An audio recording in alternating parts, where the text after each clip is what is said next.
Hi hello ಎಲ್ರಿಗೂ ನಮಸ್ಕಾರ, welcome back to my channel. ನೀವು ನೋಡ್ತಾ ಇದ್ದೀರಾ ಹರ್ಷಿತಾ ಬೀರೇಶ್ ವ್ಲಾಗ್ಸ್. ಸೊ ಇವತ್ತಿನ ವ್ಲಾಗಲ್ಲಿ ನಿಮಗೆ ಒಂದು ಹೇರ್ ಪ್ಯಾಕ್ ತೋರಿಸೋಣ ಅಂತ ಹೋಗ್ತಾ ಇದ್ದೀನಿ. ಏನಕ್ಕೆ ಏನು ಅಂತಂದರೆ ಇವಾಗ ತುಂಬ ಡ್ಯಾಂಡ್ರಫ್ ಜಾಸ್ತಿ ಕಾಣಿಸ್ಕೊತಾ ಇದೆ ಎಲ್ಲರಲ್ಲೂ. ಸೊ ಅದು ಹೇಗೆ ಟ್ರೀಟ್ ಮಾಡೋದು ಮನೆಯಲ್ಲೇ ಮನೆ ಐಟಮ್ಸ್ ಇಟ್ಕೊಂಡೆ ಅಂತ ಅಂದ್ಬಿಟ್ಟು ಇವತ್ತು ನಿಮ್ಮೆಲ್ಲರಿಗೂ ತೋರ್ಸೋಕೆ ಹೋಗ್ತಾ ಇದ್ದೀನಿ.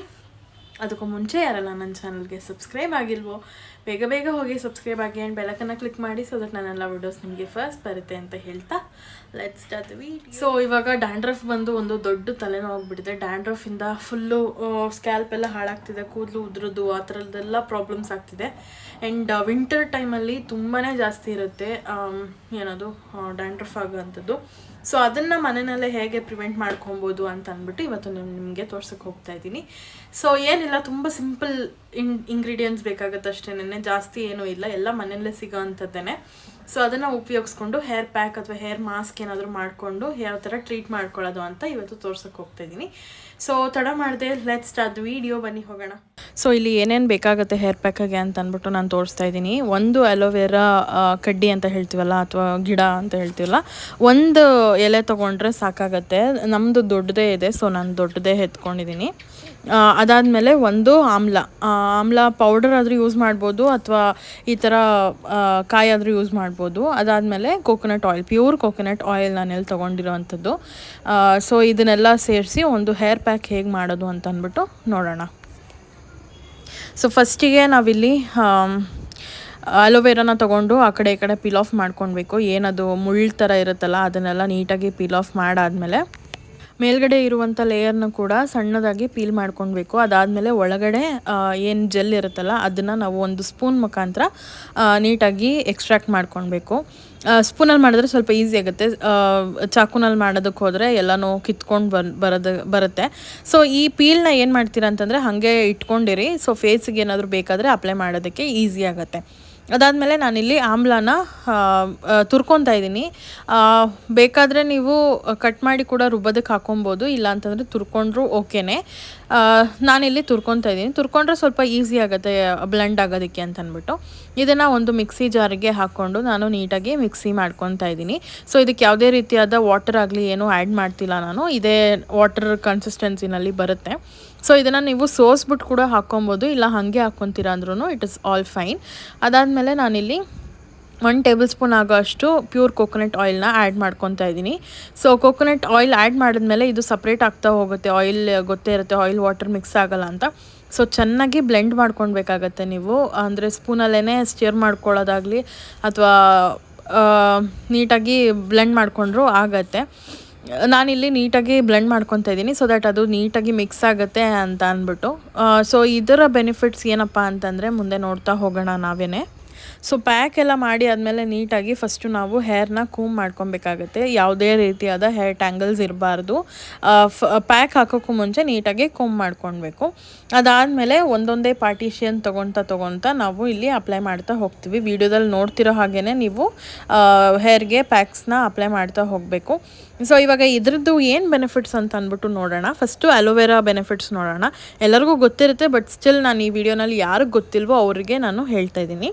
ಸೊ ಇದು ಅಲೋವೆರಾ ಬಂದು ನಮ್ಮ ಹೇರ್ನ ಸ್ಟ್ರೆಂತ್ ಮಾಡೋದಕ್ಕೆ ತುಂಬಾ ಹೆಲ್ಪ್ ಮಾಡುತ್ತೆ. ಅದಾದಮೇಲೆ ಗ್ರೀಸಿ ಹೇರ್ ಅಂದರೆ ಆಯಿಲ್ ಬಿಟ್ಕೊಳುತ್ತಲ್ಲ ಬುಡದಲ್ಲಿ, ಸೊ ಅದನ್ನೆಲ್ಲ ಕಂಟ್ರೋಲ್ ಮಾಡುತ್ತೆ, ಕಂಟ್ರೋಲ್ಸ್ ಗ್ರೀಸಿ ಹೇರ್. ಅದಾದಮೇಲೆ ನಮ್ಮ ಏನದು ಸ್ಕ್ಯಾಲ್ಪ್ ಸ್ವಲ್ಪ ಆಯಿಲಿ ಆಯಿತು ಅಂತಂದರೆ ಇಚ್ಚಿಂಗ್ ಆಗೋಕ್ಕೆ ಸ್ಟಾರ್ಟ್ ಆಗುತ್ತೆ, ಜೊತೆಗೆ ಡ್ಯಾಂಡ್ರಫ್ ಇದ್ರೂ ಕೂಡ ಇಚ್ಚಿಂಗ್ ಆಗುತ್ತೆ. ಸೊ ಇಚ್ಚಿಂಗ್ ಜಾಸ್ತಿ ಆದಷ್ಟು ನಮ್ಮ ಹೇರ್ ಲಾಸ್ ತುಂಬಾ ಆಗುತ್ತೆ ಆ್ಯಂಡ್ ಡ್ಯಾಂಡ್ರಫ್ ಕೂಡ ಜಾಸ್ತಿ ಆಗುತ್ತೆ.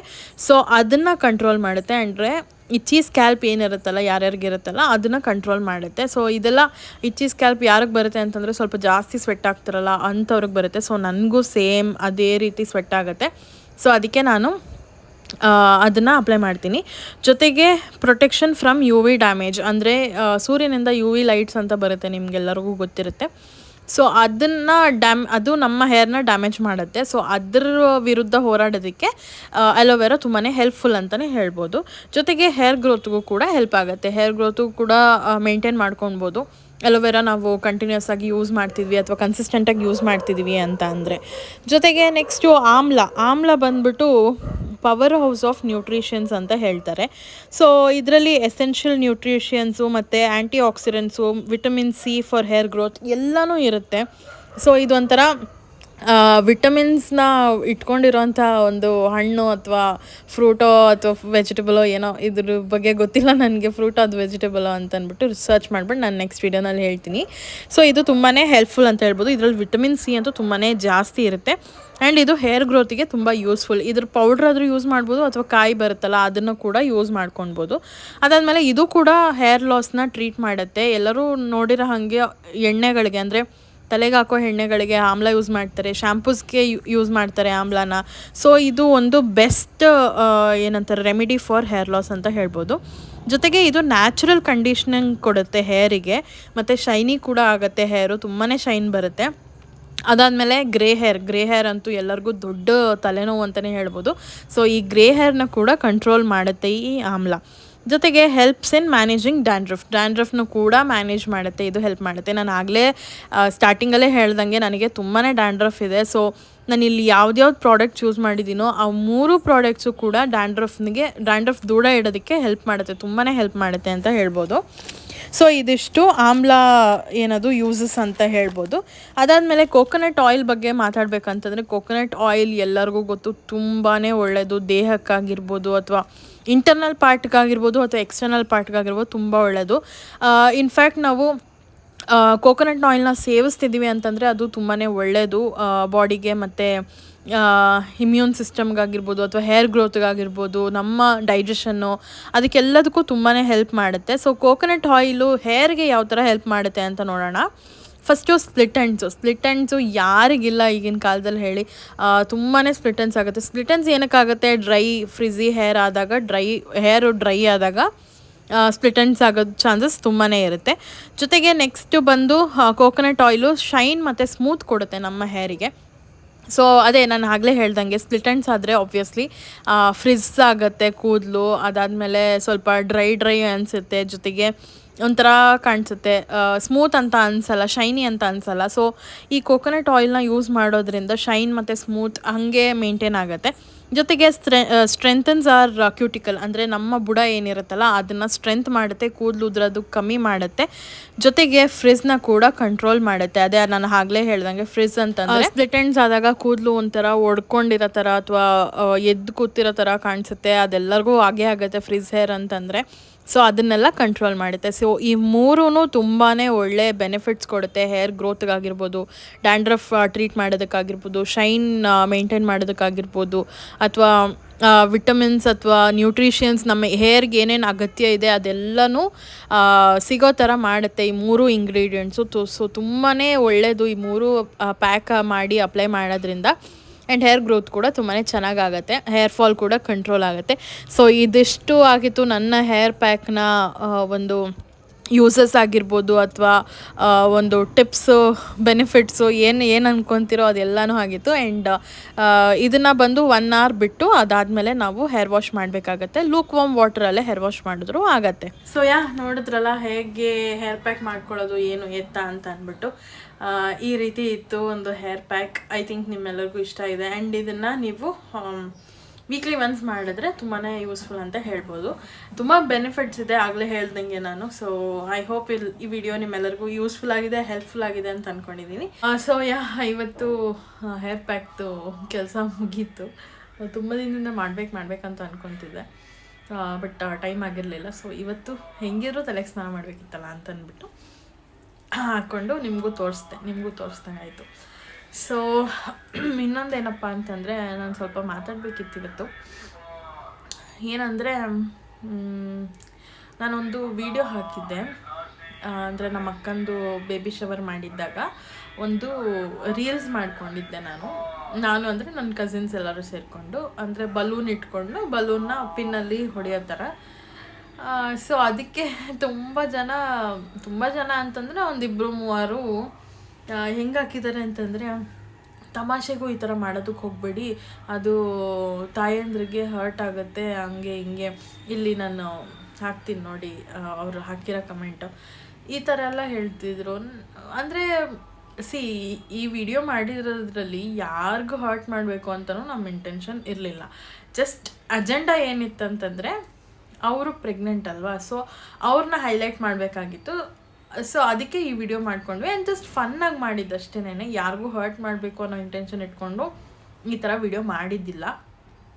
ಆ್ಯಂಡ್ ತುಂಬ ಜನಕ್ಕೆ ಗೊತ್ತಿರುತ್ತೆ ಕೂಡ ಇದು ಯಾರಿಗೂ ಹರ್ಟ್ ಮಾಡೋದಕ್ಕೆ ಆಗಲಿ ಅಥವಾ ನೋವು ಮಾಡೋದಕ್ಕಾಗಲಿ ಮಾಡಿಲ್ಲ ಅಂತ ಅಂದ್ಬಿಟ್ಟು. ಬಟ್ ಅವ್ರಿಗೇನು ತಲೆಯಲ್ಲಿ ಓಡ್ತಿದ್ಯೋ ಏನೋ ಗೊತ್ತಿಲ್ಲ, ಆ ಥರ ಕಮೆಂಟ್ ಹಾಕಿದ್ರು.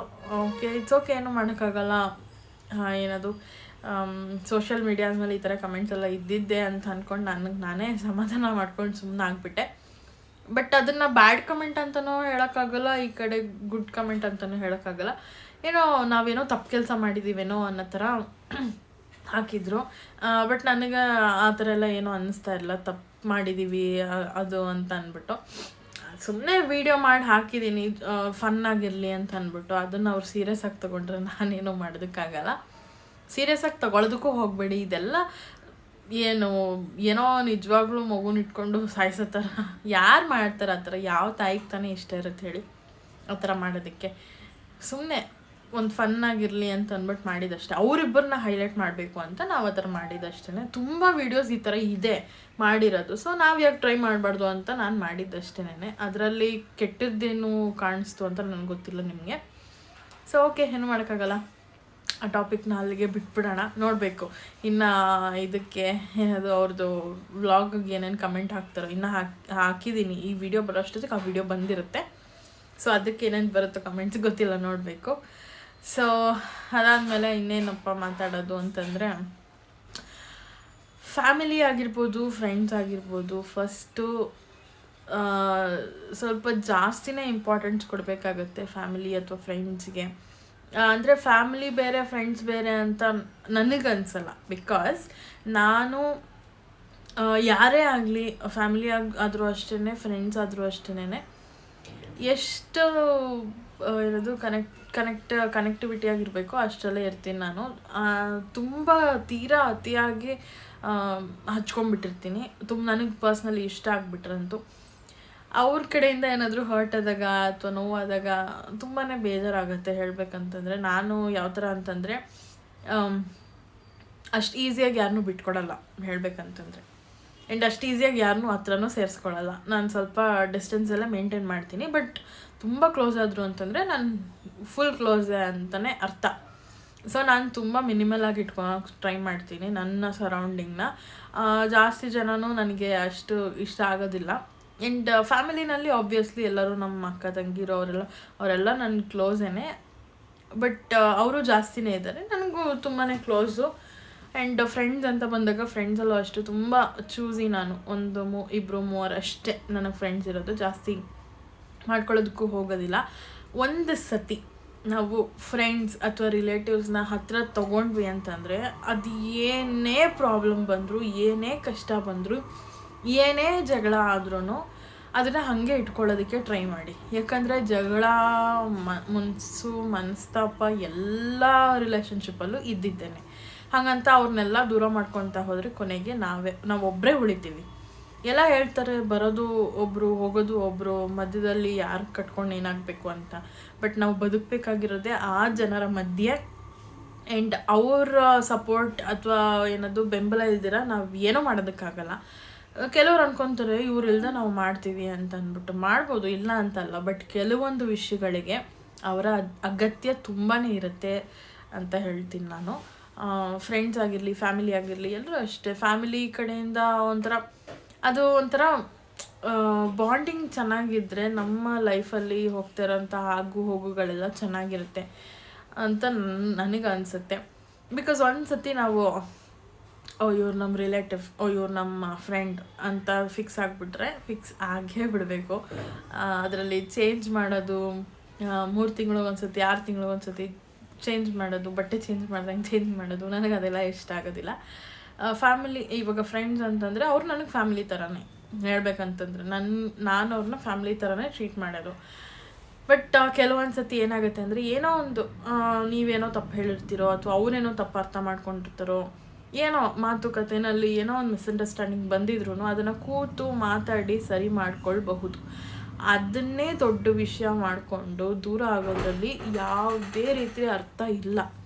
ಬಿಕಾಸ್ ಇವಾಗ ಒಂದು ಸತಿ ನಾವು ಫ್ರೆಂಡ್ ಅಂತ ಕನ್ಸಿಡರ್ ಮಾಡಿದ್ಮೇಲೆ ಅವ್ರ ತಪ್ಪು ಅವ್ರ ಸರಿ ಏನೇ ಇದ್ರೂ ಒಂದು ಸತಿ ನಾವು ಫ್ರೆಂಡ್ ಅಂತ ಅಂದ್ಬಿಟ್ಟು ಕನ್ಸಿಡರ್ ಮಾಡಿದ್ಮೇಲೆ ಅವರು ಸರಿ ಇರಲಿ ತಪ್ಪಿರಲಿ ಅದನ್ನು ಸರಿ ಮಾಡಬೇಕಾಗಿರೋದು ನಮ್ಮ ಕೆಲಸ. ಜೊತೆಗೆ ಅವರೇನೋ ತಪ್ಪು ಮಾಡಿದ್ರು ಅಂತ ಬಿಟ್ಟು ಹೋಗೋದಲ್ಲ ಫ್ರೆಂಡ್ಶಿಪ್ ಆಗಿರಲಿ ರಿಲೇಷನ್ಶಿಪ್ ಆಗಿರಲಿ. ಏನೋ ತಪ್ಪು ಮಾಡಿದ್ರು ಅವರು ಅಂತ ಬಿಟ್ಟು ಹೋಗೋದು ದೊಡ್ಡ ವಿಷಯನೇ ಅಲ್ಲ. ಅದನ್ನಲ್ಲೇ ಇತ್ತು ಸರಿ ಮಾಡಿ ಅವ್ರಿಗೆ ತಿಳಿ ಹೇಳಿ ಕಂಟಿನ್ಯೂ ಮಾಡೋದು ಒಂದೊಳ್ಳೆ ಮೆಂಟಾಲಿಟಿ ಅಂತ ಹೇಳ್ಬೋದು.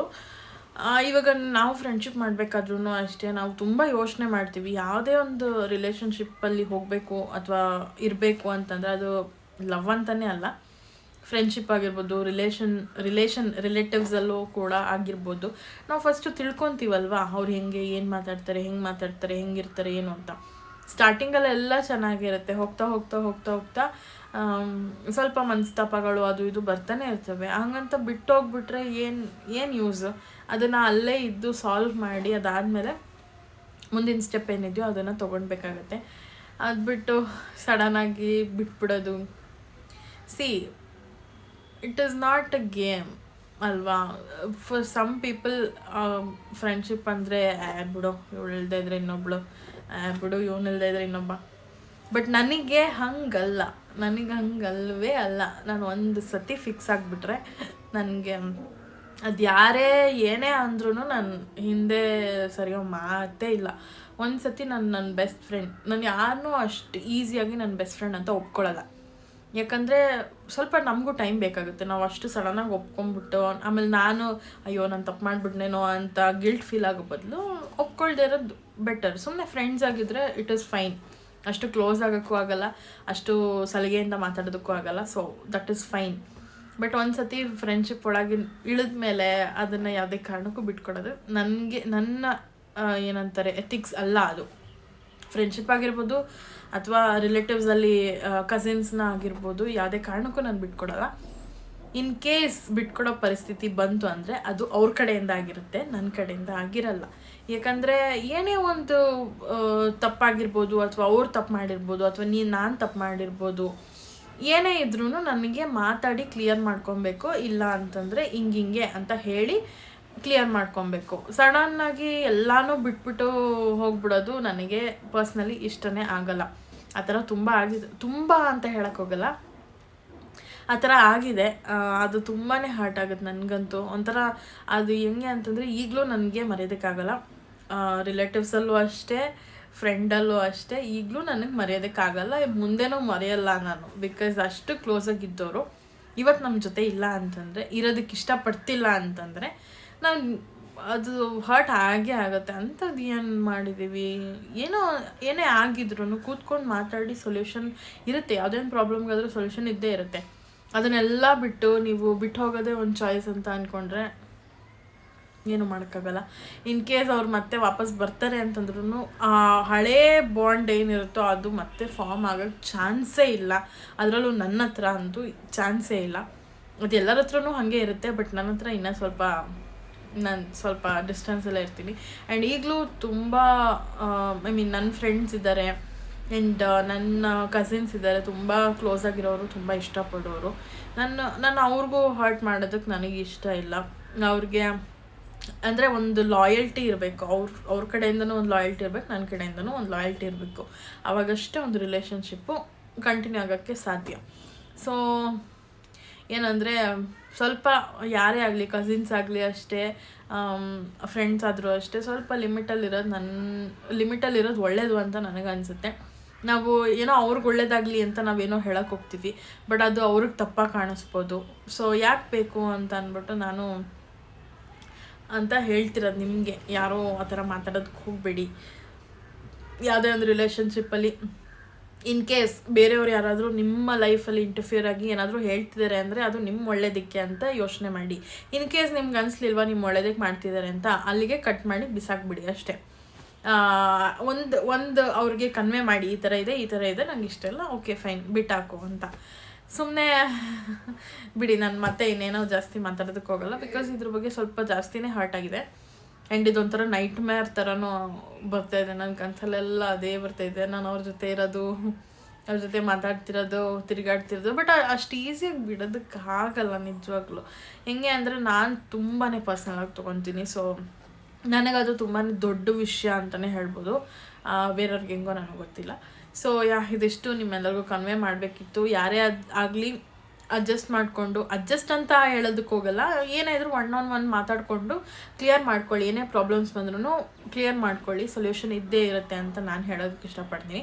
ಬಿಟ್ಟು ಹೋಗೋದೇ ಒಂದು ಆಪ್ಷನ್ ಅಲ್ಲ. ಸೊ ಪ್ಲೀಸ್ ಯೋಚನೆ ಮಾಡಿ ಮುಂದಿನ ಸ್ಟೆಪ್ನ ತಗೊಳ್ಳಿ ಅಂತ ಹೇಳ್ತೀನಿ, ಅಷ್ಟೇನೆ. ಸೊ ಐ ಹೋಪ್ ನಿಮ್ಮೆಲ್ಲರಿಗೂ ಈ ವಿಡಿಯೋ ಇಷ್ಟ ಆಗಿದೆ ಅಂತ. ಇಷ್ಟ ಆಗಿದ್ದಲ್ಲಿ ಲೈಕ್ ಮಾಡಿ, ಶೇರ್ ಮಾಡಿ, ಕಮೆಂಟ್ ಮಾಡಿ, ಆ್ಯಂಡ್ ಸಬ್ಸ್ಕ್ರೈಬ್ ಮಾಡ್ಕೊಳ್ಳಿ. ಬೆಲ್ ಐಕನ್ನ ಕ್ಲಿಕ್ ಮಾಡಿ, ಸೊ ದಟ್ ನಾನೆಲ್ಲ ವೀಡಿಯೋಸ್ ನಿಮಗೆ ಫಸ್ಟ್ ಬರುತ್ತೆ ಅಂತ ಹೇಳ್ತಾ, thank you so much for watching. Bye.